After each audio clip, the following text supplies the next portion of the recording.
I want to thank you for coming, man. I really appreciate it. This is episode 11, so it's not like I got 1,000 guests, but you are the first one in person, so I do want to commend you for it. And That's huge. I know this is going to hit differently. Yeah. And I know for our listeners especially, like, this is really going to shine through, but especially for me, this is something really important because at the end of the day, every human on the planet eats. Yes. Every human on the planet needs to take care of their body. 100%. So, Totally please, before we jump into it, introduce yourself, let the people know. And this is the Ask and You Shall Receive podcast, episode 11. Awesome. So my name's Dan, and I'm just super excited to be here. As I mentioned to you, I really don't take it lightly that I'm being invited on a podcast and just being able to come and speak and, hopefully influence some people with our ideas. I think these things are absolutely incredible, and just being able to share our messages and regardless of where we are in the state of whatever podcast, YouTube, or whatever it is we're building, like that's why I'm always down to hop on a podcast, even if I'm the first in-person guest, because that's like so cool, because you're going to look back at this as this is a huge highlight actually. But you never know like the message that can be shared with people. And I think like so many people want to like share this type of stuff with people, but they're always worried like, oh well, how many people are actually going to see it and this and that, because like I've been hesitant to start a YouTube because I'm like, well, maybe I'm just making videos for nobody, and like this, like actually my cameraman that you work with, like Matt was telling me, he's like, bro, your YouTube or your podcast or whatever that is, it's an archive of you. So like even in 5 years when you do blow up, this is evergreen stuff, and like this stuff is going to be around. So like people can always look it up later. It doesn't matter if it has 200 views, and it's still going to affect somebody. So I think this is like awesome, and I'm honestly honored to be your first in-person guest. But dude, like exactly like you said, everyone's got to start somewhere. It can be anything. And for me, I just started this year. So 6 months in, and I'm on episode 11. Yeah. But again, I'm not sitting here saying, like my first episode, was I sitting there expecting 1,000, 10,000 viewers? No. Yeah. All I wanted to do was just have the passion because I enjoy doing it, shine through. And if someone can take something out of the hour and say 3 things, and they're like, wow, that resonated with me. 100%. That might help me. Or I might not have to go through that lesson because they just hashed it out. That's all that is. That's all that matters to me. At the end of the day. Like, that's you never know who you're gonna affect, honestly. Yeah, you just never know. Exactly. Yeah. But I do want to get into your journey, because most people, we're still kind of in that 9-to-5 thing. It's not really jump right into entrepreneurship. It's not really chase your passion. Like, did you go to culinary school? What did you do to kind of say, I have a passion for not only food, but to provide great quality food and a better, honestly, like entire lifestyle experience for my clients? Right. So, I mean, first of all, what I'll say is only God opened the door for me. So the only reason I'm there is because of that, because I always knew I wanted to be my own business, own my own business, and kind of be more of an entrepreneur in life. But when I got right out of college, like I actually started going to college, and I dropped out very early on because I just never like really found my grip in school. I just always knew it wasn't for me. And after leaving college, I moved back down and I got right into real estate because it was like the quickest thing you can kind of sell, make a good buck. Like, to be totally honest, at first I was just looking at money. I wasn't necessarily passionate about real estate.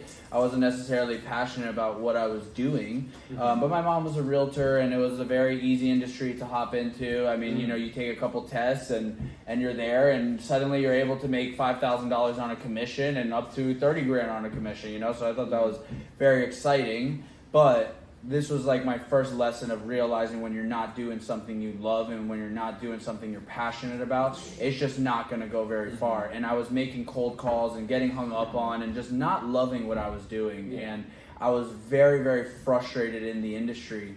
And, even though I was working hard, actually I was so good at the cold calls and CRM system, I was actually teaching other realtors in the office. So I always knew I wanted to speak. I did Amway when I was like 17, so I like saw Tony Robbins very early on and like had all this influence. And always wanted to speak on stage, but I was like, I had never been successful enough to speak on stage, so I was like, all right, well, I gotta like create some success, and then we can talk. So anyway, I was very frustrated in what we were doing, what I was doing, and basically I just started praying, like God, give me another route, give me another way to like move forward in my passion. I'm not passionate about this, and I just remember like being frustrated in my work and just waking up one day and being like this was the day. And I just remember like crying in my car to God, like, God, I know you have something bigger for me, and I just kind of prayed for it. I didn't go to culinary school. I was just always the cook kind of amongst my friends and stuff, and growing up I would always be like at the guy at the barbecue, kind of like how you do, like, you know, it's like you learn how to use a grill.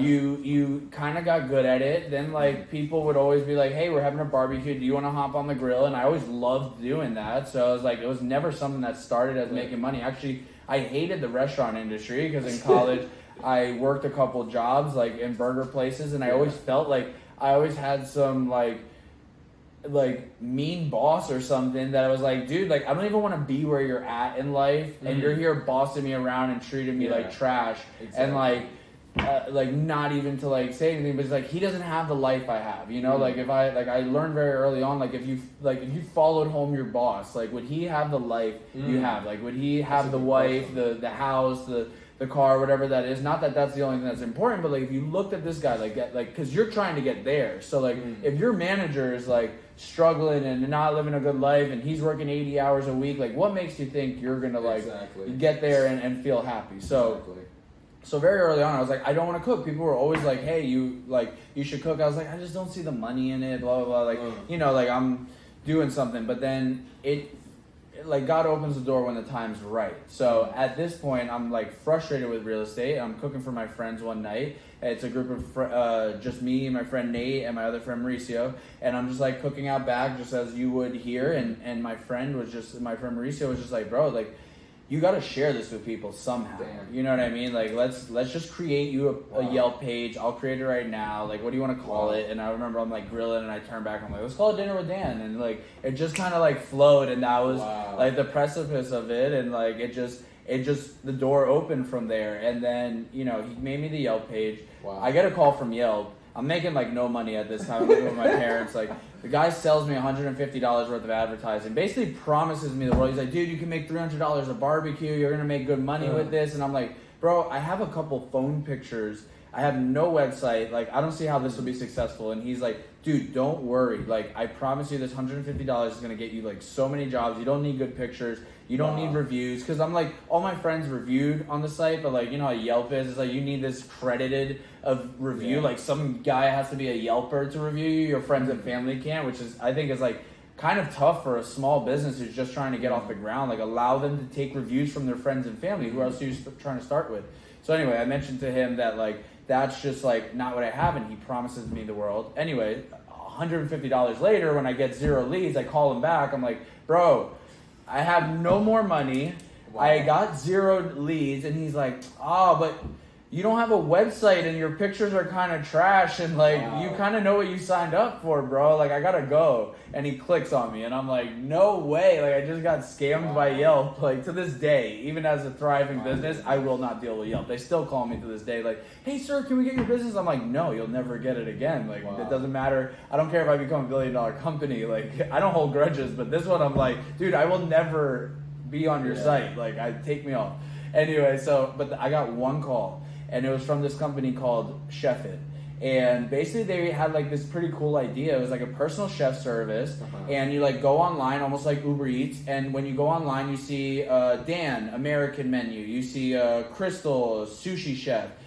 John, barbecue chef. And like basically everyone had to create this menu of like $20 to $30 options. Almost like a restaurant being brought into your house.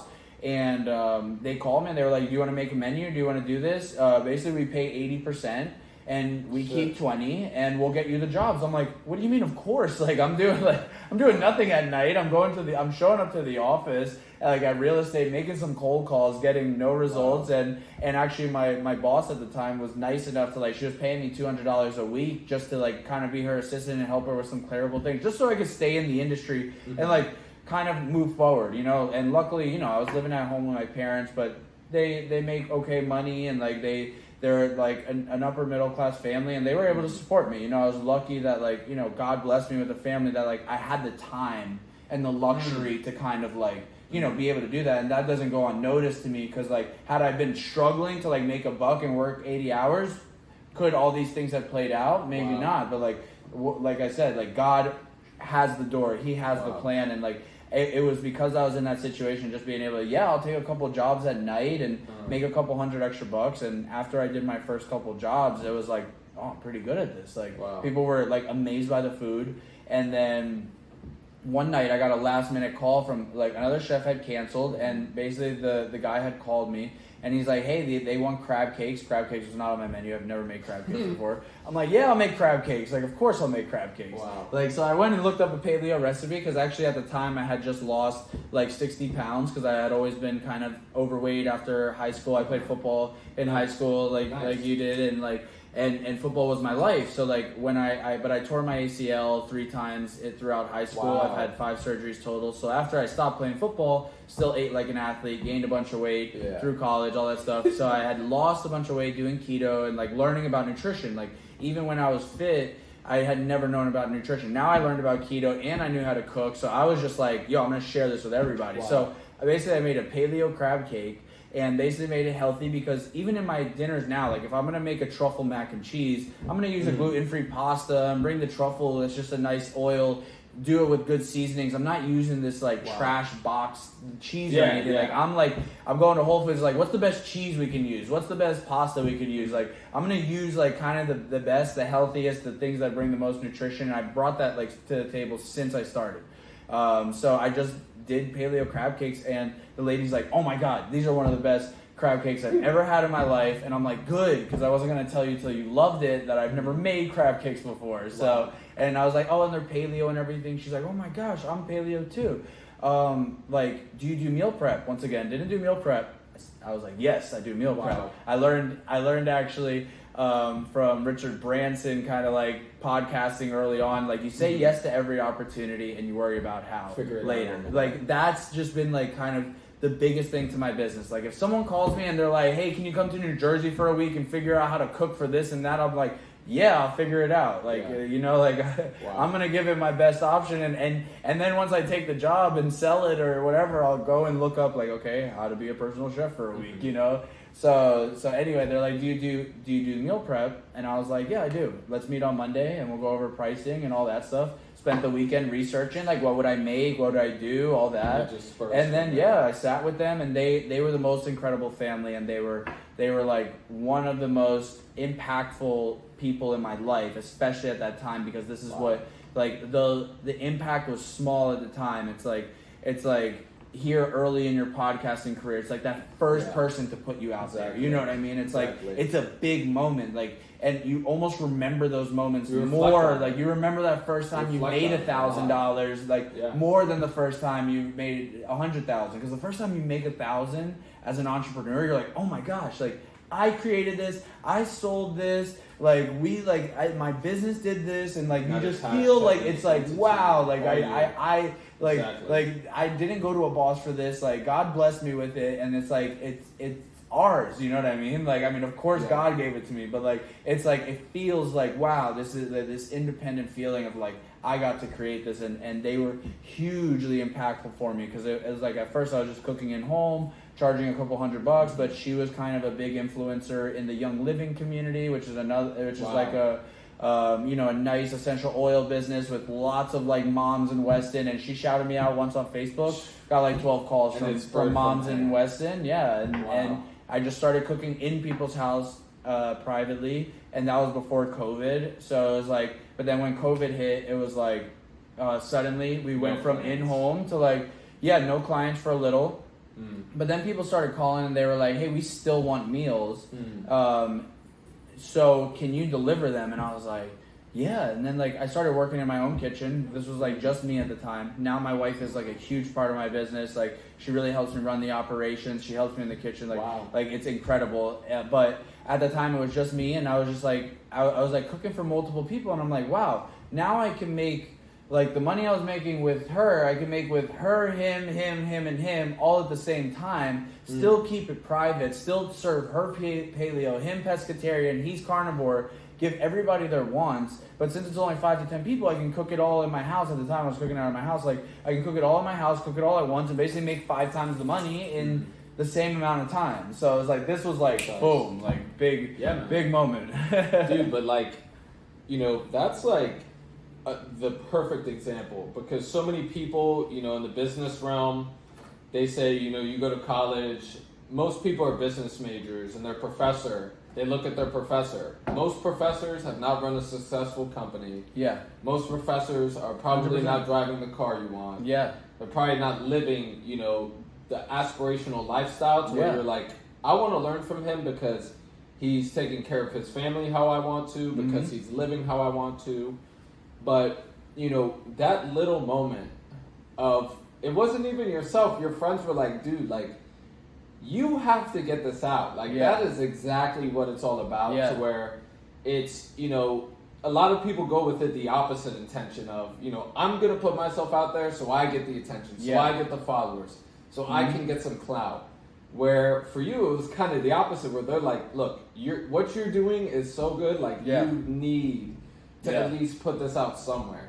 Even if you don't want to, just somewhere small. And like, the fact that it's compounded to this is 100%. like, Yeah, it's crazy. Like that's outrageous. It goes from there to like our most amazing opportunity was about 2 years ago. We got to cook for Tony Robbins. We got to cook in Tony Robbins' house. Like, it's crazy how like these moments, it's like, wow, like when you look back, it's just like, man, it all started just grilling in the back. Like, I'm telling you, like my friends, like they lived with me in college. They were my roommates. I was always just cooking the meal at night. That's how it was, like this practice. And it's like, you know, like God's preparing you for these things throughout your life, and it's not till you look back 10 years later, like, because now college was 10 years ago about, and I'm like thinking like, man, all those days I was just playing around with something in the kitchen, trying like, like maybe try beef ribs for the first time and learn like, oh man, I cooked this horribly. Like I didn't know beef ribs had to be cooked slowly. And then it's like, all right, well next time I come at it, like I'm gonna try something different. And it's just like all these little things were basically preparing you for the moment that like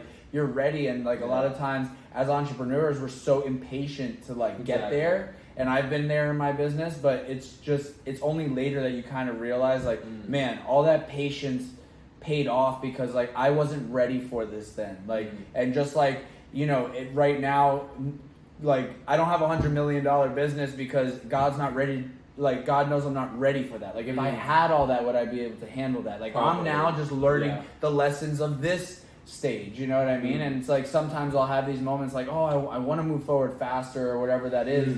And it's like you only learn later. It's like, man, if I had gotten 100 clients that first day, I would have never been able to handle it. It was only after getting clients, losing clients, making mistakes while I was small. And like, you know, you don't make this mistake and get blown up on Instagram or whatever that is. It's like, you know, it's like you make these little mistakes and you learn and you learn and you learn. And then it's like, you're ready for more. And then it's like, you handle the small things and like, and he gives you more, you know, that's crazy. That's key, because like, you know, I think so many people don't even start because they're just like afraid, you know, so many people have those aspirations and dreams where, you know, they could be in a job and they're like, look, this job is only doing one thing and one thing only, and it's paying me a check. Yeah. They're not getting any fulfillment from it.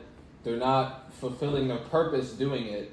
Yeah. But, you know, they sit there and kind of, because they're getting that result of, you know, being able to make ends meet and put food on the table, they think, you know, I'll just do this. And it's mainly out of fear that they really don't go for whatever it is that might call to their hearts to say, you know, hey, put this out there. And it could start off small, just like yours.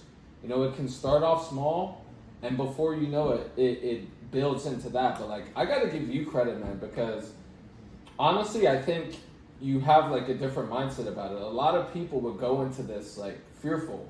Yeah. And sometimes, you know, in certain circumstances where, you know, people are asking you to do things you've never done before, some might be like, you know, I actually haven't done that. You might have to find someone else. But, like, you had enough within yourself to say, you know, I'm up for this, regardless if I want to or not. And at the same time, you didn't let the failures say, oh, you know, let me just go back. Right. Let me start to retreat from what's truly possible. Like, you took everything, like, very well in stride, and that's like nothing to shy upon at all. Thank you. Yeah, and I mean the biggest thing all along was just really kind of remembering, like, if God is for you, who can be against you? So, like, if this was the door that's open for me, I don't need to be scared to walk in it, because only one person can open that door. And the only reason that door is open is because I'm meant to walk through it, for better or worse. Exactly. If I did fall on my face, it's going to teach me something. Exactly. And if not, like, what I've learned just through the experience of it, it's like, for the most part, it always works out. Like, I've just always kind of had that mindset since a kid. Like, it's just always felt like whatever I was going to do was going to work out. Like, and that maybe sounds like overly confident, but it's just like over time, it's like, when I first got the Tony Robbins job for that event, it's like it came through a friend who was actually also in his faith, and then I ended up meeting somebody else who got me the opportunity, and it was like, it was way too big for me at the time, but it was like I paid attention, I took it serious, I did all the things, and it's like, you know, the partner I worked with on the time kind of guided me a bit, but for the most part, I had to, like, handle this whole, like, beast of a title, essentially, more than I was ready for at the time. But at the end of the day, there was things that happened, and, like, we adapted and we moved and we did amazing, you know. It was like, and it's like, if I ever said no to that opportunity, such an amazing opportunity, like, you know, like, I don't idolize anyone, but for somebody, like, because I only idolize, like, God, for real, like, Jesus is the only one I will put as my idol. But, like, in terms of people I listen to a lot, like, Tony Robbins was, like, that guy of me growing up, like, 16, 17, 18, like, listening to his talks, like, he's been a hugely impactful part of my business from the things I've learned from him. So getting to do that opportunity felt, like, so exciting and so nerve-wracking at the same time, but it was, like, I was so nervous that I did well, you know? It's like, I was nervous in that, like how a Formula One racer will get nervous before a race. Like, you're nervous, but, like, this cutting edge nervousness, you know? Yeah, like, you're just like, this is a huge opportunity. I'm going to take it serious and put all of my mind in this kind of nervous. Not like, oh, I'm going to be fearful and be scared to make the decisions. Like, I just brought to the table, like, what would I cook if I was cooking for my friends? What would I cook if I was cooking for myself? Like, I'm going to bring that to the table, and really the biggest thing is, like, be authentic with what you're bringing to the table. Like, I'm not going to go and try and be a sushi chef that week. Like, no, like, I'm going to go and, like, can I get steak on the menu? Like, can I put chicken? Can I grill? What's authentic to me? Like, like, for you with your podcast, like, you want to talk about things that are authentic, and if you're excited about it, there's a different energy that comes from it. That's precisely it, because, you know, like, so many people, you see the difference when someone is bringing their authenticity and it doesn't. Because, you know, all of us are viewers. Every single day we're taking in some sort of content, and usually the things that resonate most are not from the people that are putting on a facade, not from the people that are, you know, really kind of just showing a fake, or you know, for those things can look real for a while, don't get me wrong, but eventually it's all exposed. But that authenticity, man, like, I think the authenticity is really what hits someone in the heart, to where they can take that and use it. And, like, you know, I give you credit, because most people nowadays, right, if they were to go check you out now, they see, you know, you have all this knowledge. You know how to do meal plans. You do private chefing. You know, paleo, keto, carnivore, vegetarian. You pretty much know it all now. But most people say that just from this picture and from this moment. But they don't realize that, you know, for however many years, months, that's what it took 100%. for you to get to where you are now. And you're still learning. I'm definitely not knowing everything. Like, I've gotten a lot of knowledge in nutrition, but there's still lots to learn, like, obviously, like, in cooking, but also something, like, I've always, like, watched, like, Chef's Table and other shows about cooking, and what I've learned is, like, because I guess one of the little criticisms people could have on my cooking is that since I didn't go to culinary school, sometimes I'm not with the foams and all the fancy stuff, but like, but I've learned like from some of these other chefs is like that, like, let's say they're like a barbecue kind of chef and they go through their life and they get in the Michelin star restaurants and then they end up getting to the top and getting their own Michelin star restaurants only to feel depressed and realize that Michelin star cooking was never even what they wanted, and then there's like these chefs that like end up in Patagonia, Argentina, just cooking on the fire, and they're like, man, like this is what I always wanted. So I was like kind of lucky that very early on, I'm only in my 20s, to be able to realize like I want to cook what I want to cook. Like I don't need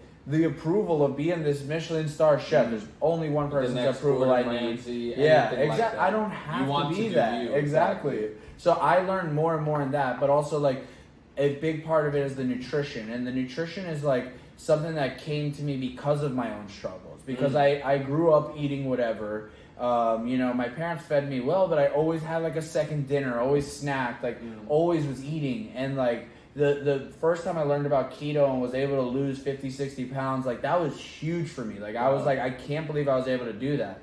And then I became a chef and I taught a lot of people that. And even within that, like I always had the knowledge of keto, paleo, like nutrition in general. I'd even gotten some nutritionist like courses and stuff like that to learn more about it. And all the while, actually, while becoming a chef, I was like eating too much in the kitchen. I had gotten my girlfriend, who's now my wife. We had a baby, and like even during like sticking on keto, I actually gained 60 pounds back. And this one was actually so much harder for me. First of all, because I was teaching people about nutrition, and like even like back in December, like I was like, I've lost basically 60 pounds since December. We're here in June. Like it was basically 60 pounds in 3-4 months. But I spent 3 years trying to figure it out, which was extremely frustrating because I was eating grass-fed meat.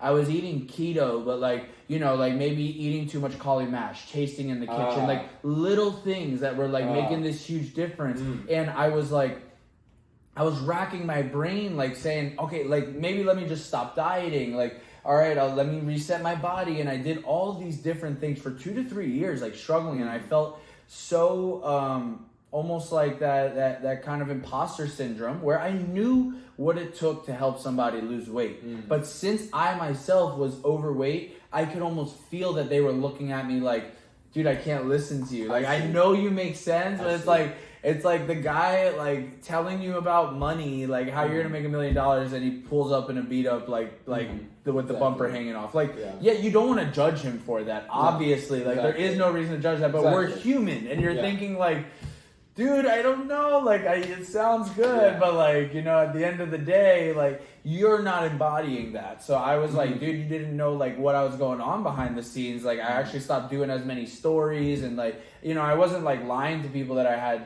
gained weight, but I just, like, was less, like, you know, like, forward-facing with my brand and stuff like that. I was like, dude, don't get me on camera. Like, I don't know why I look like this. I'm really trying.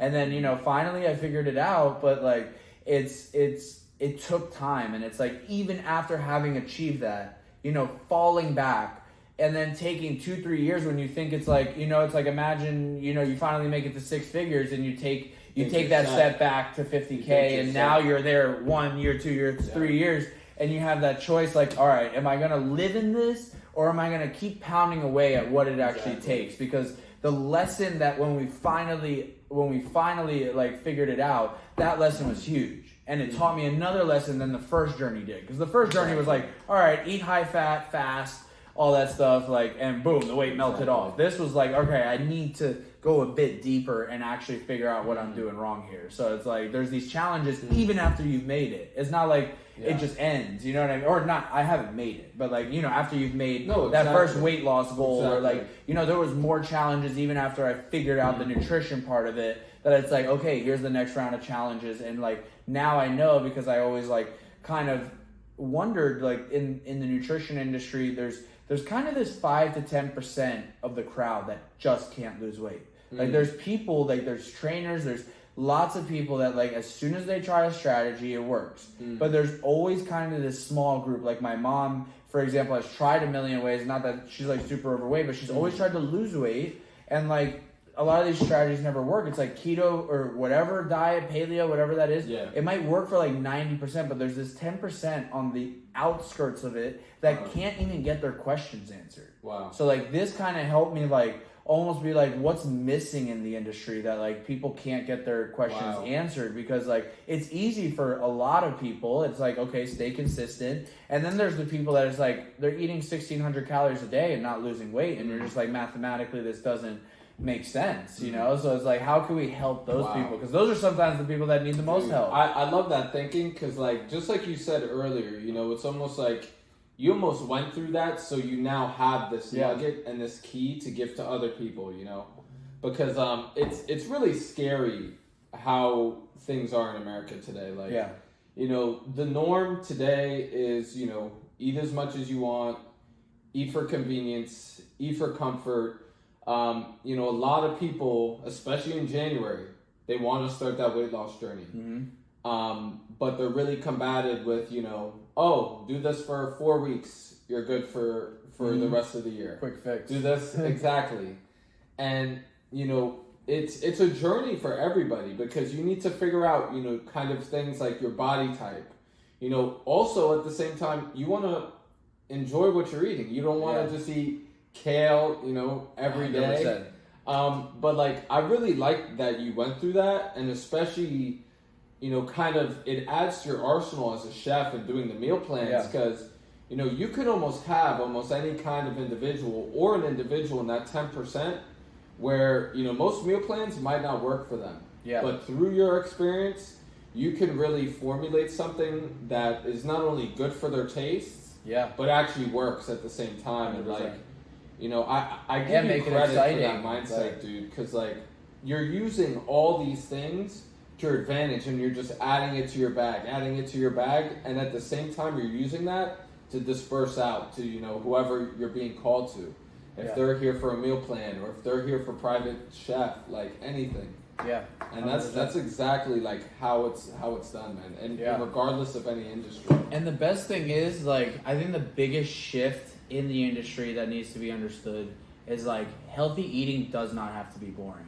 Most people view it as like, you either eat healthy or you eat good. You know, like it's like kind of this either or, but it doesn't have to be a choice like that. Like, vegetables can taste incredible, but most people grow up with their parents steaming vegetables, just putting salt on it, and they're like, I hate cauliflower. But like, try some cauliflower mash. Try roasting it in the oven and doing like a salt and vinegar chip type of flavor, where all you've used is salt and vinegar. Both 0 calories. And like, now you have a cauliflower that's like full of flavor, and it can actually be exciting. It's just like, you have to kind of open up to like these ideas and be like, okay, what can I shift? Like, and realizing like how bad these seed oils are in the industry, and like actually learn to start reading labels, because it's like, people go on this diet journey, then it's like they go to Publix and there's so many scams out there. It's like, oh, almond crackers, and they're like, oh wow, almond is keto, so I gotta eat this. Like, my mom did it accidentally the other day, because she's very like health conscious also. I've taught her a lot, and she's actually like amazing at like taking in what I say. So she's like, oh, I bought these almond crackers, but sometimes she forgets to read the back of the label.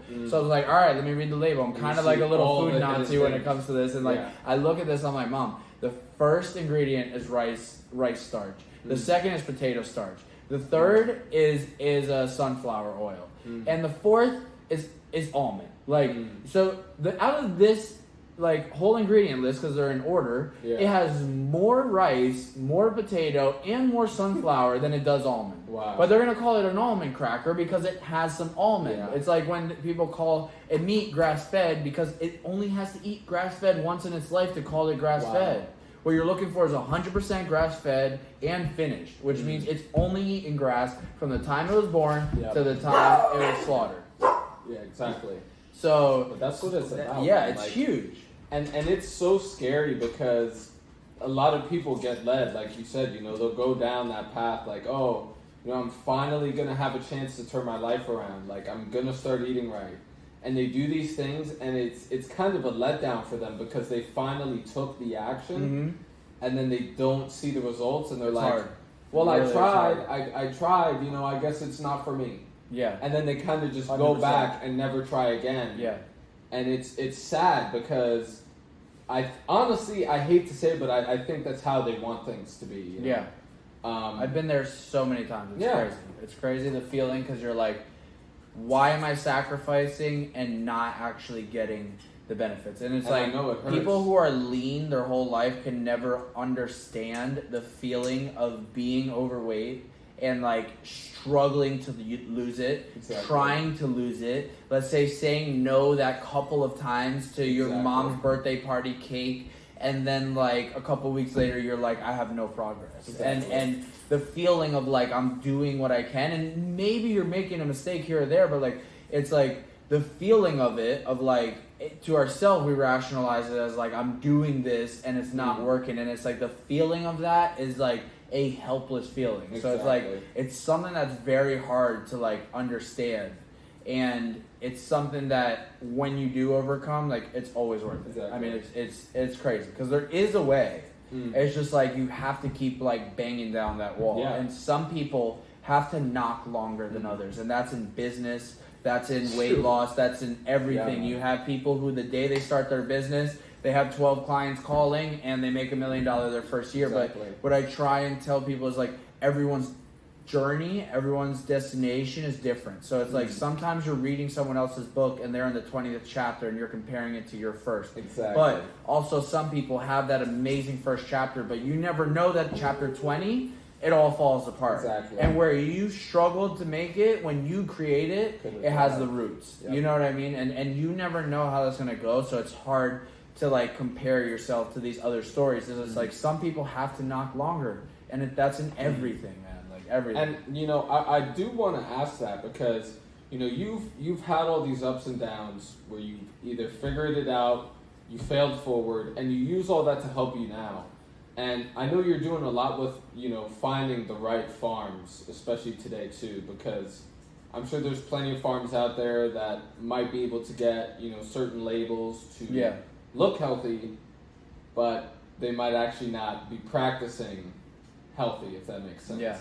Yeah, I mean, since I've started, I've always been so conscious of like what I'm bringing to the table. So when I first started, I was buying just retail from local stores like Wild Fork and Whole Foods, and those are good. They're good options, but at the end of the day, they're owned by big name brands. They're owned by some of the biggest meat purveyors in the world, and it's like, at some day I opened my eyes to think like, these kind of industries cut corners in every industry, so what makes us think they're not cutting corners in this?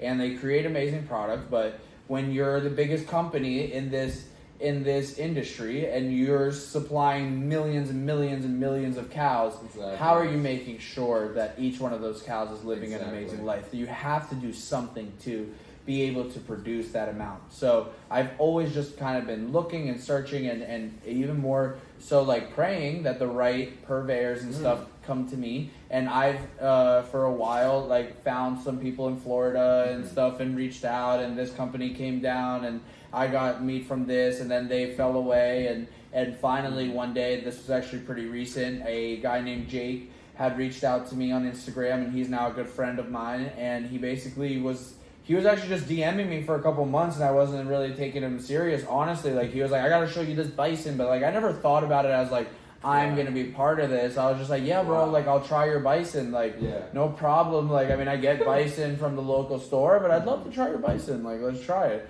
And then like, him and I got on a phone call one day, and that's always just like, you just never know the relationship you're gonna make by getting on a phone call, having a dinner, talking with somebody, getting on a podcast. Like, that's just the beginning. And it's like, you always open your door and just like hear people out. And then, you know, he had let me know that basically his job is like going all around the country finding the best meat, and that he sees that I'm creating high quality product, and he actually needed someone in South Florida to basically be what he called his beef node, almost like a crypto type idea. It's like, he's around the country picking up the meat and delivering it, but like, he needs someone that's like in Florida, that like, when John needs just like a couple ribeyes, there's someone in Florida that's holding the supply. So that's like actually just that's actually how it started. And you know, very quickly I started to gain my own client base, and he was just kind of like, hey man, just like help, you know, buy the cows from me, and and kind of take it from there, and you know, we took it a step further, and I was like, hey, if we're gonna sell this, I need to see it. So I was like, Jake, can I come out to the farms? And you know, he's kind of the purveyor of the farm, so he had introduced me to August Horseman, who owns Horseman Cattle, and that's where we get about basically like 90% of our beef. The other farm we work with is called Diamond Eye Cattle. They're both in Missouri. So I booked a ticket to Missouri. I actually gave Matt a call. I'm like, bro, we're gonna go out to Missouri. I want you to film it.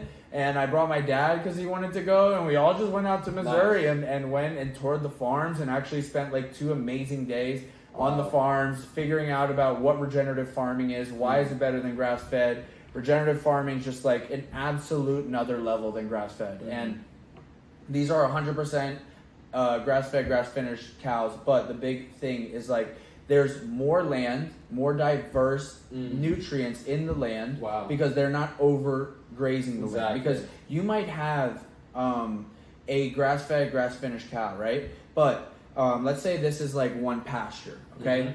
You have all of this grass, and it looks like a lot. Like an acre of land is only going to hold like a few cows. They eat this grass so extremely fast, you'd be surprised. Like the first day we were out on the farm, I was cooking breakfast for everyone. I was taking too long. We stayed a couple hours too long. And these cows basically ate the grass down to the nubs. But this gave us an illustration of like, luckily, you know, August has thousands of acres. So you have to constantly be moving them through the pastures. And he's like, because they overfarmed this land, or like this little pasture, I can't use this pasture now for a month versus a week because of that extra 2 hours. So I was like, wow, if August has to take this much conscious thought into when he moves his cows, what are these other stores doing that these cows are basically eating the grass down to the nubs? You know what I mean? And when you overeat that land, all you have is really dirt, and dirt doesn't create photosynthesis. You need blades of grass. You need to still have some topsoil essentially that is intaking the nutrients and the sun and all that stuff. So when you over farm the land, it makes a huge difference. And when you do it correctly, basically you're worrying about quality over quantity. You have less cows on more land, which means this cow's getting more nutrition than just the grass-fed, grass-finished cow. Not only that, but it's called regenerative for a reason, which means we're actually feeding more to the soil than we're taking. So if we're taking 10%, we're feeding 12%. So it's actually a long, long process. It could take up to 15 years to build a regenerative farm and actually be able to like create enough nutrients in that topsoil to be called regenerative. So it's like, this is a long-term movement, and right now it's just coming onto the scene, but in 10, 15 years, it's going to be the only way we're able to farm. So, dude, like, I don't think people realize that, because, you know, at the same time, what that does for your body is, it's almost like incomparable, because, you know, everyone always says, you know, some people say you're transferring energy from one animal to yourself, however you eat. You can look at it multitudes of ways. I just simply put it as, you know, when these other farms are doing things to, you know, make the grass grow quicker, whether it's fertilizer, pesticides, whatever it might be, these cows are intaking all of the 100%. Chemicals, 100%. All of these additives, and guess what? We're eating it at the end of the day. We're putting it on our dinner tables at the end of the day. And your body, it's going to take a toll on your body regardless if you see it or not. And just the same way as if you find that cow that was treated not as quantity, but treated with a life of quality instead, it helps so much. And, you know, I think people really need to be conscious of their health and what we're really putting in, because I know it's the opposite today of just, you know, eat, throw it in, consume, eat, consume.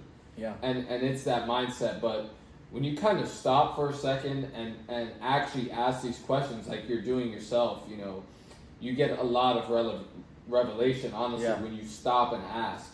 Rather than just, you know, going with the current, going with the norm, and you stop and ask these questions, like, what it does for your life, it's amazing. It's actually, like, so interesting when you read, like, for anyone who, like, takes the time to, like, really read into this stuff. And it's just incredible the differences nutrition has on our life. But not only that, like I was actually talking with one of my friends who I was on his podcast last week. He's from Africa. So I was actually talking about an interesting point that we were talking about that I had learned in this book called Deep Nutrition, which is like a really good book that I definitely recommend, like as a baseline nutrition type book. Like it's not a nutrition class. It's just learning interestingly about nutrition and food and how it affects us, all that stuff. But they talk a little bit about like how actually African Americans, like when their heritage was back in Africa, the actual African culture lives a very healthy life. A lot of times, one of the actual main blue zones of the world, if you've ever heard of blue zones, like there's these certain areas in the world where people live to 100, like called centenarians, like they live to 100 a lot. Like it's not uncommon that these tribes and stuff are actually living to 100. They're eating ancestrally. They're not watching Netflix and like like doing our type of life. They're like eating cultural food. Wow. They're killing an animal. They're eating it, but the biggest things is like they're eating the bones. They're making broth out of the bones. Marrow, they're eating the fats. They're eating ancestrally. And some of these African cultures actually have one of the best rates of one of the best rates of not having heart disease. When you take these African cultures and they have now become African American, it's actually crazy that some of the African American culture actually has some of the highest rates of heart disease in all of America. Like if you actually look, like a lot of people of that culture actually might have a grandpa or a dad or a brother that have struggled with that. But that's because you now take a type of culture that's extremely healthy, like eating and thriving, and even though it's like we look at like Africa, it's like, oh my God, they must not be thriving. It's like you go there and you actually see the Maasais, like their jaw lines are perfect, their teeth are like perfectly in line, and you're like, wait, they've never been to a dentist. How does that happen? They're eating meat off the bones. Their body, their jaw is all crafting like in the perfect way. And it's like now you transplant them here, and a lot of that culture will end up eating fried foods, fried chicken. They're frying it in canola oils, and boom, all of a sudden you've taken now a lineage that is extremely healthy, has almost it's very impervious to heart disease. Now you make them more susceptible than ever, and it's actually very similar with the Japanese culture. They have one of the lowest rates of like diabetes and like some of these other chronic illnesses because in their culture, they eat a lot of seafood, and even though they eat a good amount of rice, it's not as much like, oil-centric fried food. They're very, very like healthy in that. But when you take them here, you take that same Japanese culture, they actually have huge rates of like different types of chronic illnesses, and it's just like, wow, like our nutrition makes that much of a difference, and it's like our actual lineage even makes a difference of what we should eat, because like as let's say like African American versus Caucasian. The Caucasian might actually handle dairy and potatoes and stuff like that better because they're from European cultures, whereas like an African American culture might handle the high fat, bone marrow, like all that stuff a little better. And all those things can be learned by the different cultures and balanced. But it's like incredible. Like, I mean, just the seed oils alone that are killing us, it's just insane. The rates of Alzheimer's like that have gone up because we've started to use this canola oil. Can't believe it's not butter, and been told this stuff is heart healthy. That's a phenomenal. It's insane. Point, man. Yeah. Like, and to really not only just span it out from a single life, but to a lineage, because this is literally changing generations, man. Like, so many people now are saying, oh, because my grandparents or my older parents were obese, I have no chance. Or, they're starting to see diabetes running in the family. Or heart disease running in the family. And most people are born in these families, and they're kind of like dooming themselves by saying, I can't even do anything about this. This is what's happened to my grandma, my mom. It's just going to happen to me.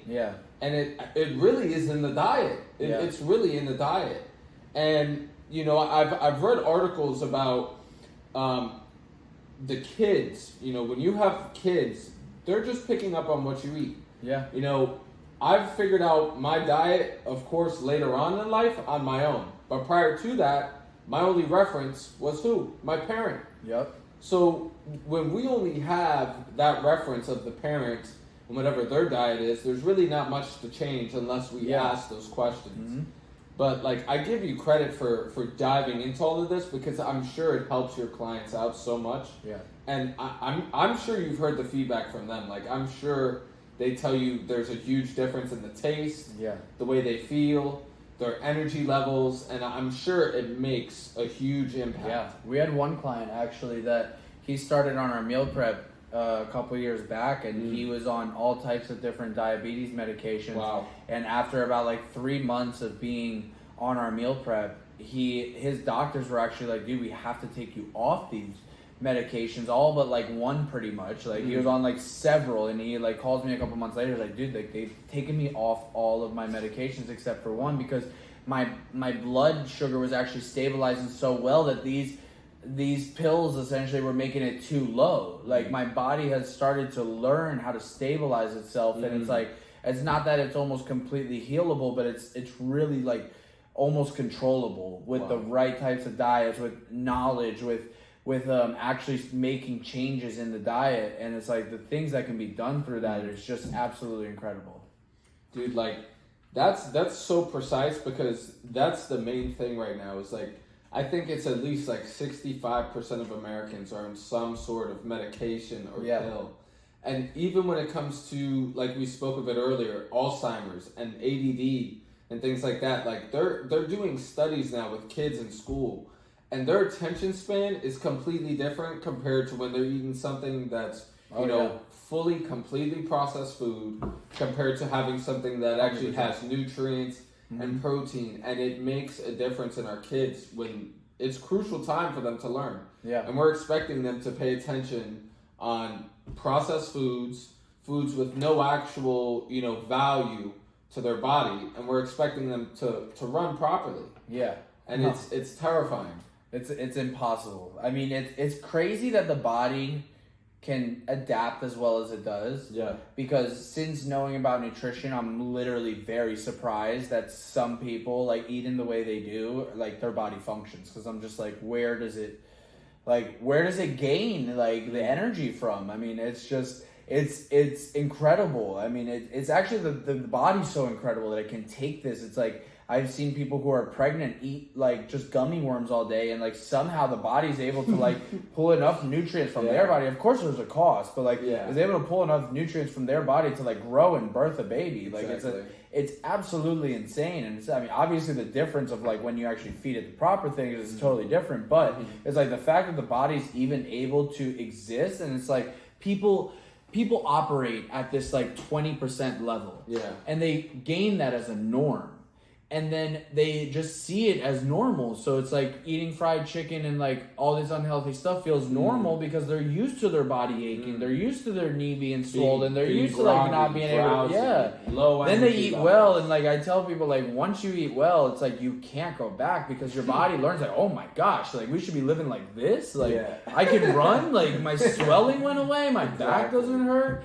And you're just like, I mean, once you do that, and then you go eat McDonald's, you're like, oh, bro, my stomach hurt. Like when people do my meal prep for 6 months, and then they go and like they maybe go on vacation or something, which I never diet on vacation. Don't get me wrong. Like I enjoy life, and I still eat very like freely when I'm on vacation or during like certain times. But I try and pick like, if I'm gonna eat freely, pick something healthy, like if I'm gonna eat pasta, like eat it at a good place that's serving quality food and pasta. Like doesn't mean it needs to be McDonald's, but like I'm gonna eat, like if I'm going to Colombia, I'm gonna eat some fried snapper. But it's like, hey, in the frame of things, it's like most of the time I'm detoxing from that. So in moderation. Yeah, exactly. So it's like when people go back to that, even though in those short weeks they're like, oh, I could feel it in my body. Like now I feel it. Like this used to feel like normal. Now it feels like I'm operating at 50%. Wow. So it's like it's only once you start to like change that in your body do you actually realize like, oh wow, like I could be operating, like I could wake up and have energy, like I can fast in the morning and like be able to work harder and then reward myself with a meal, and like that's like a big change. And it's like when you learn that, you're like, dude, I feel so good compared to how I was feeling before. Exactly. And like it's like everything has changed because it starts with that. Then the nutrition changes. Then you're like, okay, well, I might as well throw in a couple workouts here. And then boom, you're working out. You're like, wow, now I'm feeling strong and healthy and this. Then it's like, well, like maybe I want to start a business. Like it's kind of these small steps, because like I wasn't necessarily, like I always wanted to be an entrepreneur in my life, but like I didn't necessarily like have these ideas of an actual business. But then when I like lost weight, it was like, oh, if I can do that, maybe I can try this. And it's like almost this opening, like you make these small micro accomplishments in life, and then they add up. And I always hear Ed Milet say this, but he always says like self-confidence is basically just a buildup of like all the times you've promised yourself something and you stuck to it. Like if you're like, I'm gonna lose 50 pounds, and you go and lose 50 pounds, you're like, boom, that's a win on the board. Now I feel more confident about myself. I'm gonna go on a 30-day carnivore diet. Boom, you do that. You're like, wow, like I'm getting pretty, like I'm gaining confidence in myself, because I know when I say these things, I'm gonna go and actually like go through with it. So it's like, now if I go and set a goal in business, I'm gonna work really hard to go and hit that goal, because I'm confident and I can't let myself down, because I made this. And then worst case, you don't hit that goal financially, but like you hit the next best thing. And you know, it's like, it's this like striving process of like, you feel accomplishment and you like kind of gain confidence, and then go and pursue more. And it's so overlooked, but like you said, that little slight difference of changing the meal I eat can literally spur an entire new life for yourself. 100%. And it all just started with that little difference. Yeah. To where now your energy's better. Now your morale is better. Now you have more energy to do the things you thought you never had the energy to do. Or you never could do again. And that's like exactly it, man. But I love how you said, you know, it's not one size fits all, because, you know, once people kind of get in these like diet realms, they're like, this one's the right one, and only this one. That's a dangerous But like game. You're a perfect example, because you have all these clients, and not every single client you have is on a carnivore diet. Not every single one is on a pescatarian or a keto or a paleo. Like, you have the multitudes all in their areas, and they're on the one that works best for them. 100%. It needs to be more about that, because people go on this journey and they jump in these rabbit holes, and then these diets start to bring this culture. And I think it's like cool in a way, because you have a group to be a part of. But at the same time, it's like people get so dogmatic about one diet or another. It's like somebody goes vegan, and at first, obviously, it works for them, because they're going from eating McDonald's to eating vegetables and only vegetables. So for a while, they're like, wow, I'm losing weight, I feel great. And they join this community, and everyone in this community is like, well, everybody who eats meat is evil and all that. And like, as you're getting this success, like it worked for you. So it's like, okay, so I am a vegan. And then it becomes like, okay, you ever look at a vegan 3 to 4 years later, and it's like, okay, they have no B12. They're not getting enough protein. They're losing all their muscle. Now they're starting to go from I feel great to I feel bad, but they're part of this community that's like, hey man, like it's not the vegan life. It's because you're eating this yogurt that's associated with animals and stuff like that. And it's just like you go deeper and deeper into this rabbit hole. And for me, like that kind of happened. It's like I was keto. I am keto. I'm everything that represents keto. Keto worked for me. Keto lost me 60 pounds, so it must work. And that's but then I went too deep down the keto rabbit hole, and I was like, all right, so the more fat I eat, the better. But then I had to wake up one day and be like, okay, fat has twice the calories of protein and carbs. Not that I still live by a low-carb lifestyle, but I had to realize this cauliflower mash that I'm making is still more caloric. So if I'm going to eat that, I need to eat half of it. I need to eat less of it. I need to eat more protein and less of this. But it was like, I was so dogmatic about it. I was like, well, it can't be the keto thing. So it must be something else in my life. And I spent probably the first 6 months just searching everywhere else till I finally went like, it's probably my diet. You know what I mean? And then even so, I tried changing this and that in my diet, and it actually took like another 2 years till I really figured it out. I was having lunch with my friend Dennis, and he's a chiropractor, but he also knows a lot about nutrition. Him and I, he's like kind of one of my guys that I'm always bouncing ideas off of, and he's helping me adjust. And I served him a meal one day, and he's like, bro, like I know you say you're burning more calories than you eat, but this meal right here is 2,000 calories. So if you already you ate this in the kitchen and you're not measuring this 4 or 5 ounces of this and that and this and that and the bite of potatoes plus this plus that, you're eating more than you're losing. So I was like this whole time like, well, calories in, calories out is a myth. And like, I think there's a lot of caveats to that idea, honestly. Because eating 1,000 calories of candy is not the same as eating 1,000 calories of steak. They're very different strategies. But if you do overeat, regardless of how healthy it is, you will gain weight. So it's like, I had to look at myself and actually be honest, and it's like, it's not the diet, it's not this, it's not that, but I had to make the adjustments. But overall, what I mean is like, you don't want to get so dogmatic about a diet that then to realize like, okay, the keto diet's amazing as a strategy.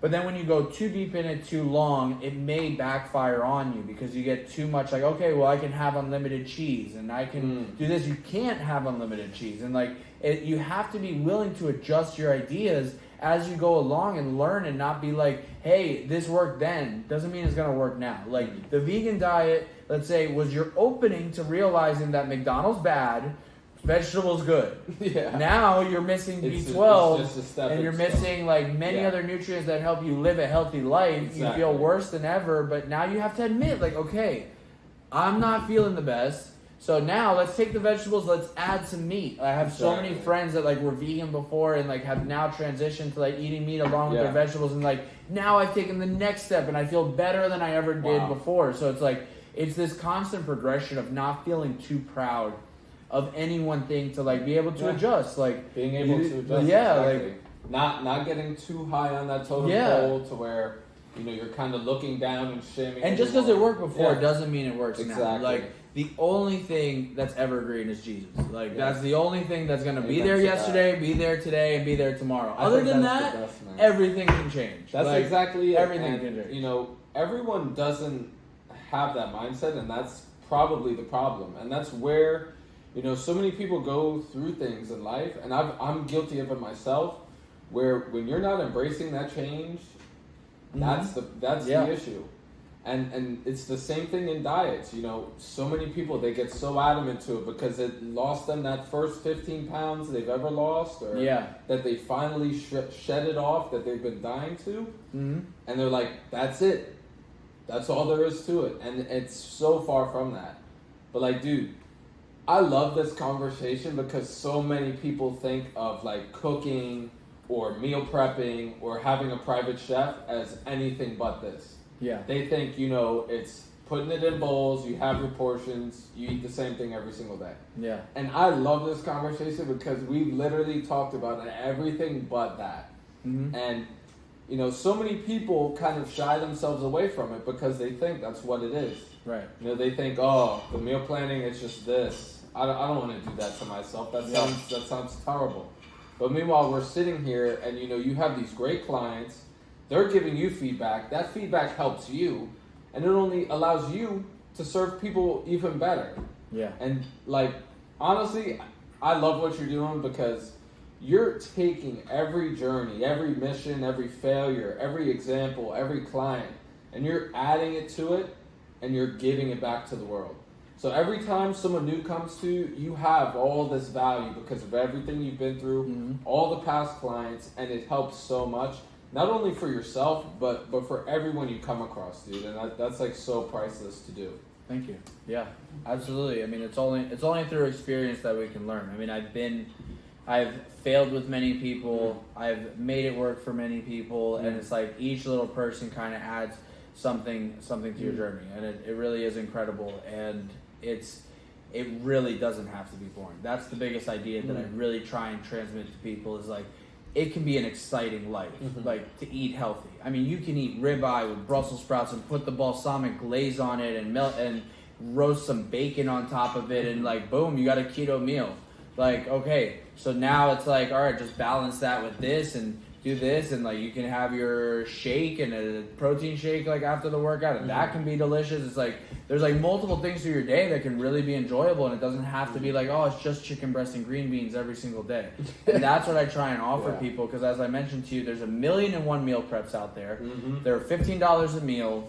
They serve you 400 calories. You're bored. You're hungry. There's no flavor. They're serving 300, 400, 500 people. So they're like, all right, all we can put is salt because It's like to the masses. no, these guys don't like pepper. This person doesn't like spice. They're not actually customizing it to you. Where I'm like, hey, you know, like I can put a little spice because John likes spice, but I'm gonna change the chicken a little because Rick doesn't like cilantro, so I'm gonna put a little of this there. Let me put that sauce for this guy. This guy can't have sauce. This person needs fish. I'm gonna put that sauce with this fish, and it's like you just kind of plan it out, and it's like be able to create something special for each person. And even a step further is like, you know, our super high end stuff is like when we can cook in home just for one family and really be able to like pick the whole recipe around one family. But it's like it can truly be enjoyable. I mean, we had an NFL guy over the spring that was basically like he needed to go to camp and lose like 10 pounds, but he's still like a big dude, has to support the training, and I got to go over every night for a week pretty much and like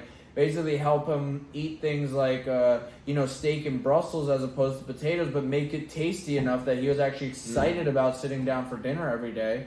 And boom, he goes to camp on schedule, on weight, and crushes it. And it's like it doesn't have to be this boring game. It can truly be exciting, and that's not only available for NFL players. Like, it's how all of us can live our life, because we actually even have a slightly easier job. You know, we don't have to make this weight to satisfy a contract or anything like that. Like, we get to have a little more fun with it, and you know, be able to take it slow and learn and be like, wow, well, this could be enjoyable. I mean, I get to eat a ribeye and Brussels sprouts for dinner and then still wake up tomorrow feeling healthier than I did today, when I was always taught steak and potatoes is bad for you. But it's like, yeah, it's fried. You want to demonize steak, but it's fried in canola oil, the potatoes. It comes with a Coke. Then you're eating like this like sugary, let's say like sauerkraut, which could be healthy until you add all the sugars and all this other stuff. And then boom, you're like, you just ate a 2,000 calorie meal, you feel horrible, your stomach's inflated, you feel like you don't even want to drive home, you feel horrible. And then your blood tests come back and your doctor's like, well, you need to stop eating red meat. Like, is it really the red meat's fault, or was it maybe the Coke, the fries, you had the burger, but you had the bread, you had like the crispy fried onions, then the French fries plus a Coke, and you had dessert, and you want to say it's the burger? Like, it doesn't make sense to me. That's like wild. It's because overall, as bad as it probably is to say, they want us not to know that that's the healthiest thing in the diet. Like, to me, I'm like an evangelist not only for Jesus but also a little bit for red meat, because like, dude, I gotta tell people like this is the healthiest thing in the human diet. Like, even like red meat, like liver is the actual real, like, what I believe is the healthiest thing in the diet. Like, and it's like we just totally X that out and like just totally forget that this is a truly healthy animal that has almost every type of nutrient, and if raised the right way, it's like an absolutely life-changing type of meat. Like, our ground beef, I was telling you, has a better omega-3 to 6 ratio than sockeye salmon. Like, it's and people want to just go over like, oh, I don't eat red meat. Like, why don't you eat red meat? Because of what you heard. Like, why don't you? Like, and I'll always challenge somebody at least once, and it's like, maybe they'll still be like, hey, I'm still not comfortable with red meat, and I'll be like, that's cool. Maybe like, I have to give my point though, and be like, dude, did you know like this and this? Like, it has pretty much every vitamin in it. Like, ground beef especially, which is one of the cheapest things at the market, is actually one of the most diverse things. Ground beef has way more nutrients than even a ribeye. So it's like, I don't blame you if you can't afford a $35 ribeye every night. That's totally understandable. Save it for the weekend, whatever you want. But this ground beef is $9 a pound. It has almost every nutrient, because ground beef, like, according to what everyone says, like, oh, I remember they used to say like, oh, well, you know, it has like bones in it and all this. Yeah, like, but like now it's like, growing up, you actually learned that would actually be good. First of all, second of all, there's no bones in it.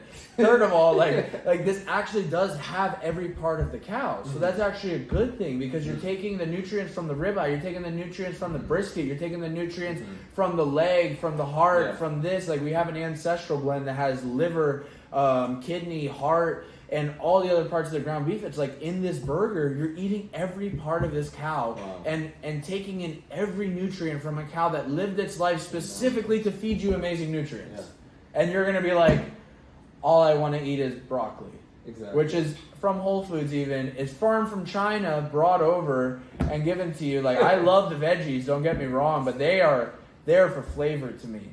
Like, the nutrients come from the red meat, from the seafood, if you gotta say it, the chicken, like chicken does not have the same nutrients as a red meat and salmon. They're on a whole different level, and if you want to figure that out for yourself, just look up bioavailability and what that actually means. But basically what it means is like it's how much of a nutrient your body actually intakes from a certain type of meat. Yeah. So red meat is actually in the 90%.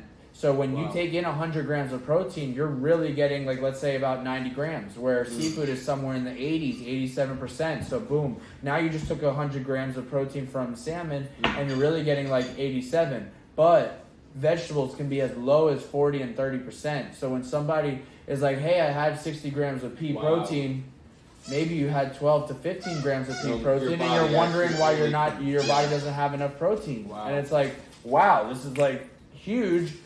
I think I'm eating enough protein, which, a lot of people on these all veggie diets, first of all, are not. They're not actually because what I try and say is like, the vegan diet can be a healthy diet if you're like a nutritionist and you understand nutrition, because you have to work so hard to actually get your nutrition out of this, out of this diet, because you have to be eating the beans like this, you have to be soaking them here, you have to be going here to the chickpea, get this, but not in this amount. Don't eat too much green beans to where it like bloats you, and it's like, oh yeah, you can get all this protein from beans, but have you ever seen how much beans it takes to actually get that amount of protein that you'd get in 1 4-ounce steak? Exactly. It's absolutely incredible. You're gonna have to eat a whole mixing bowl. Exactly. So it's like, what is really more beneficial there? And like, it's possible, but it takes a lot of skill. Yeah. So I think the root of all of it is really people just starting to ask the question. Yeah. This is honestly what it all comes down to. Is rather than just listening to their doctor, who honestly knows his incentive is making that person be on some sort of pill. Yeah. Because that puts money in his pocket. So, multitudes of situations we've talked about so far tonight, it's really just simply starting with asking that question and looking into it deeper than just what's on the surface. Yeah. And it builds so much from there. But, I got a few questions left, man. And Absolutely. It's been a great episode. I do want to ask because, I'm faith-based myself, but I do want to ask, you're providing so much value everywhere. I do want to ask how you're balancing everything. You're a father, you have all these clients, from high clientele to just good everyday people, and you're bringing the impact everywhere, not just to your clients, but at home and everywhere you go. So I want to ask, how do you bring the energy? How do you continue to bring, this passion and bring it everywhere else? Well, there's two main reasons. Obviously, first, God himself has blessed me to be able to do something I'm passionate about. And when you're doing something you're passionate about, the energy a lot of times comes naturally. Don't get me wrong. You still get burnt out. You still get tired.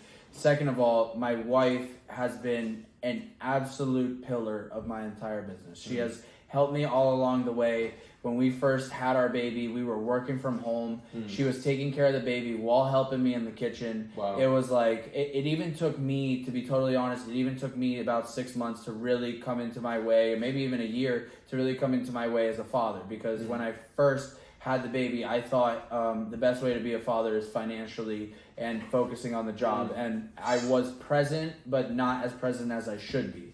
So I had to learn that lesson from both my wife and through God. It was like learning like, hey, I need to be a family dad and actually be like present there.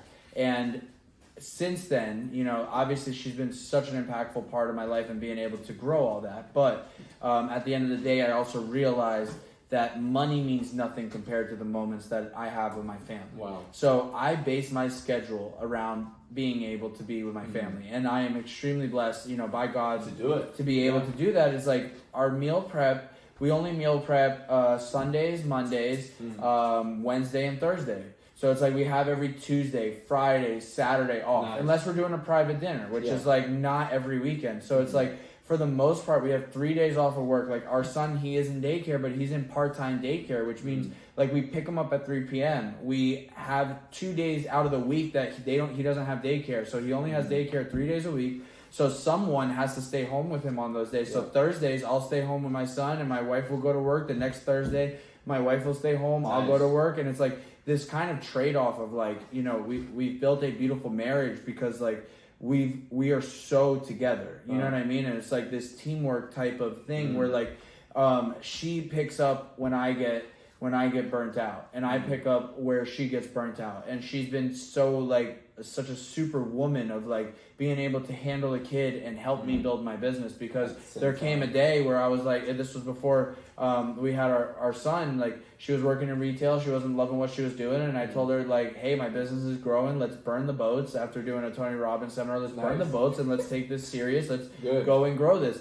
And my wife's not necessarily like passionate about cooking. She loves marketing. She loves doing all these other things. And she put her entire life on hold to help us build this business. And like, it never goes unnoticed that like I've been able to do this because of the help she's given me. And now it's like my biggest motivations to work hard are to first allow her to bloom and blossom as her own woman and be able to like, you know, hopefully soon I can get a manager that can replace her. She's just so damn good that like it's hard to even replace her, because she knows everything about the business. But like, you know, one of my biggest goals is to be able to like find a head chef that could replace me and her, so that like you know, when my son's 2 right now, when he's 4, I want to be coaching his soccer team. To me, there's nothing more important than that. So it's like, you know, like teaching my son to be a man of God and like be able to like be there in his life in 2 to 3 years. That's kind of my why. And it's like, yeah, I want the nice cars, the nice house, like all that's cool for me. Like I am definitely like a car person. Like I'm obsessed with amazing cars. I love it. But the biggest thing is like being able to be present there in his life, being able to travel, like and also realizing, yes, I build a business and we're putting our time now so that we can build it, but soon I have to be the business owner. And you know, it's only because of her that we've gotten this far. And you know, my biggest goals are to be able to like replace her so that she can bloom and blossom in her own routes, because she loves like online marketing and stuff like that.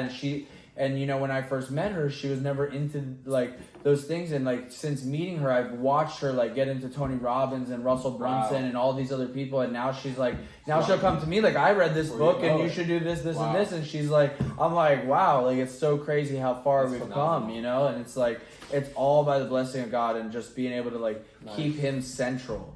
And I'm still growing in my faith and learning how to do that. But you know, I always remember like, you know, who gave this to us. And I think that's the biggest thing I remember, because I'm still working on being a better Christian, a better father, a better businessman. All that is just in the process. Like I'm really just starting. So, you know, it's like we have so many years from here. But what I've learned so far is that like when we keep him as the priority, other things fall into place, because we learn how to pray over people. We learn how to make effect. And it's like, when you do that, your heart gets full. Like we had the opportunity, like I had the opportunity, like, you know, my wife's dad has had his own issues, and last week I got to like put hands on him and pray over him. And like that was like, no matter how much business I've done, that was actually one of the most rewarding things I've done in the last year, was being able to pray over someone, like bring God into their life and like remind them like who that is. And it sounds so crazy because we live in this world of instant gratification, and just basically everything we do tries to take our focus from God. And it's like, it's so crazy how it works. And it's like, you can't diss any culture in the world unless it's Jesus. And it's like, it's so funny because like, if you were to call somebody a name based on their race, their sexual orientation, or anything like that, you'll be canceled. You might even be arrested. There's real things called like hate crimes, and like you will be arrested. But you can basically say anything you want about God, Jesus. Like they could make a parody about it. They can go put it on South Park. They can do whatever they want. Nobody's really gonna say anything. And it's because like, you know, the media and everything wants to remind you that like, you can do whatever you want. You can be spiritual. You can go believe in law of attraction. As long as you're not focusing on God, we're cool with it. So go, have it all. Have it all. Good point. And it's even frustrating if you're like a man of faith and you're a man of faith that's like watching this. Sometimes it's very frustrating because you see people that have become millionaires and become so successful, and they are not men of God. And you're just like, why are they allowed to have this success? And I'm here praying on my knees, going to church every week, and reading the Bible, and it's like, my thing won't blow up. And it's like, once again, it's like you're comparing your chapter to theirs. First of all, we're storing treasure in the kingdom of heaven.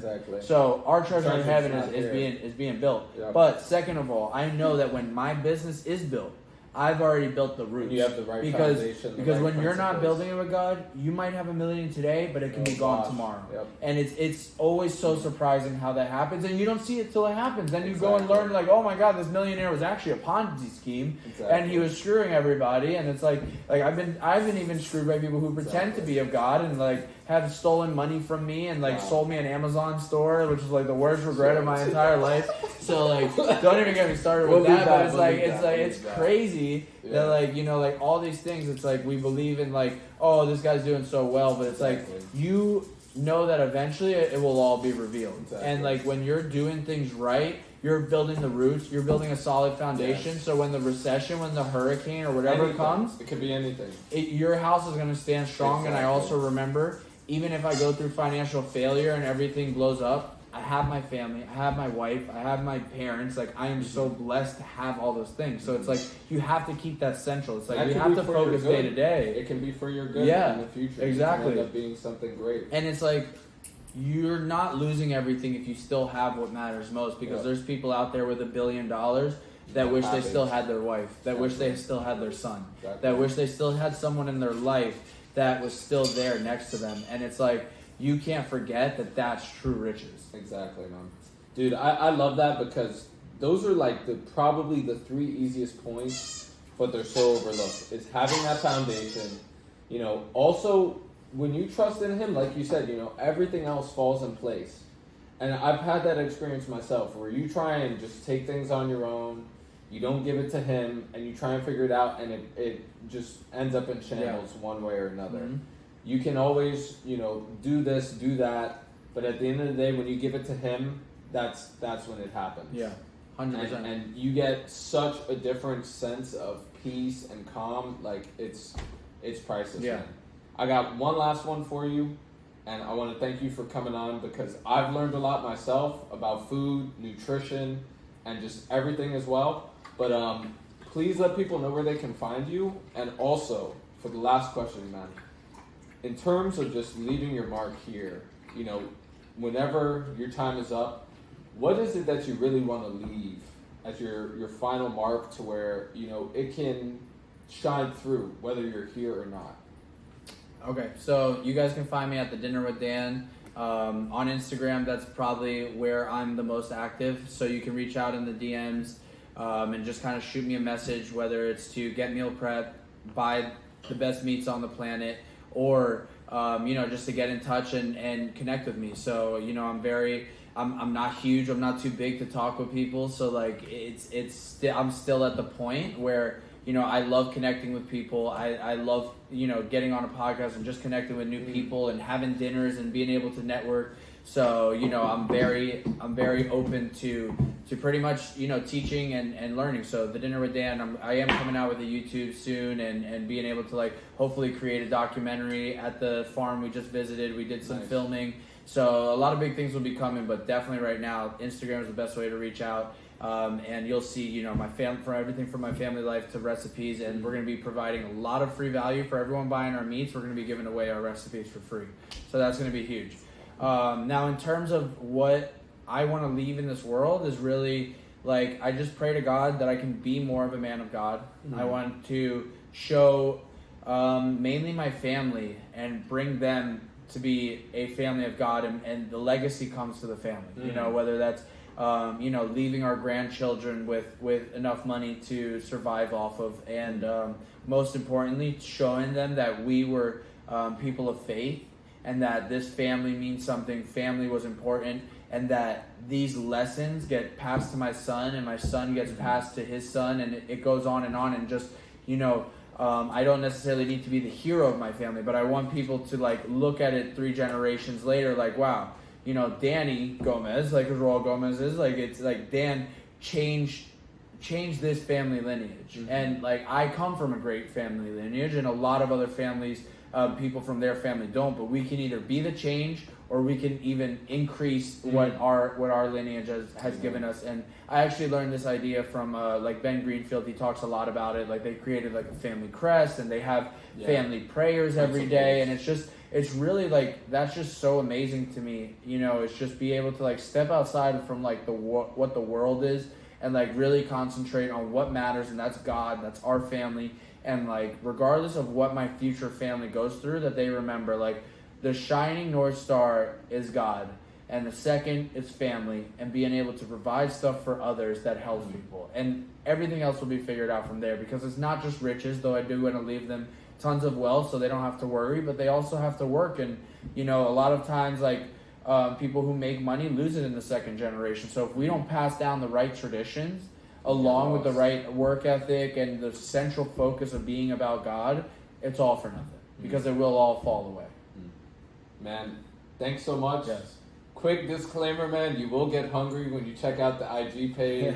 Quick disclaimer, man, but dude, thank you so much, and I just want to tell you, man, to keep doing what you're doing, man. Thank you. You're providing so much value. I know you're changing tons of people's lives, you know, whether it's your clients, whether it's people you meet. Dude, the principles shine through wherever you go. Thank so you. I want to thank you for coming on. Yes, it's been a pleasure and an honor. I'm glad I get to be your first in-person podcast. Yeah, I know it's the first of many, and soon you're going to have a podcast room with the whole lights and the thing. So I know I'll be coming back season 3 or 4, and it's going to be, it's just going to keep growing, man. And just like keep putting out the content, because really like, it's like, it doesn't matter the size yet, though I know you're growing. Like it's like, you never know who you might affect, even if it was like my following's not very big, but it's like I might affect some people out of the 200 people that watch my stories, and maybe that person goes and changes their life, and you never know whose life you're changing through the things we're talking about. And it's like, it can never be underestimated. Like people, like especially when it comes to churches, they think if you don't have a 10,000 person church, you're not making a difference. But it's some of those small churches that put hands on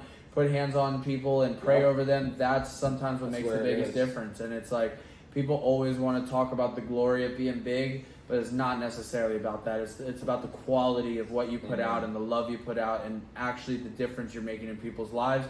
Rather than reaching the most people, you're reaching the amount of people that you reach the deepest that you can. So I think you're doing a great job. Perfect, man. That was episode 11, man. This was a good one. So I know they got plenty to listen to. I know they got a lot of value. Please check him out. Please check out the Instagram page, man. Go get you a meal. Go get you a meal plan. Change your life, because that small step can change everything. And who knows what it can spur in your own life. So thanks for listening. This is episode 11 of the Asking You Shall Receive podcast. And thank you again. Thank you. Fire, man. Jeez Louise. Why we spaz? Good job, man.